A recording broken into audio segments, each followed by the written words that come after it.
Hi, I'm Commissioner Bolos here with the recap of the Tuesday, July 29th meeting of the Weber County Commissioners. I'm here with Steffani Ebert, who's going to talk about two of our agenda items that we passed on a resolution.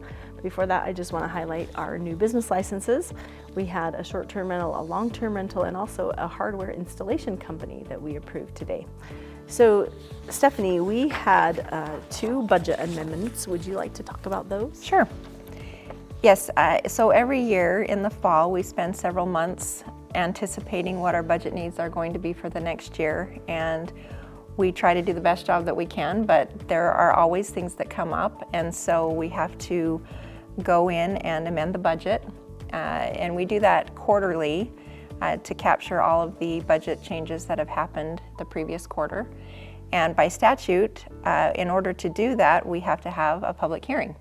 So we had a public hearing and discussed those items that were necessary to change in the budget for this year. And then the second public hearing also is required by state statute when we talk about compensation for county executives and county officers. Anytime we do an increase with those individuals, we have to have a public hearing to discuss those as well. Part of the budget amendment that we made was in reaction to the compensation study that is almost completed that we've done here at the county. It's taken about a year. It's a really deep dive into the compensation of countywide employees, but with a focus on law enforcement, particularly the sworn deputies. And the commissioners committed to the county that when we got the study back that we would implement it, and so there was a budget amendment of $2 million to actually implement the pay increases for the sworn staff. So there's additional money that will be approved in the next budget for the rest of the county, and that equates to a lot of money, Steffani. So I want you to just talk briefly about where we plan to pay on that, because it's ongoing funds. Sure. So a few years ago, we decided to dedicate a sum of money each year that was ongoing funding to go into our capital improvements budget. And in addition to that, we had one-time money typically that would come from salary savings, and we would use that for additional projects.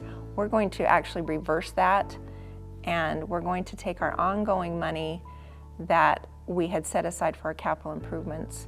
We're going to reallocate that to ongoing compensation and take our one-time savings from our salaries and other budget items and use that for our capital projects in the future.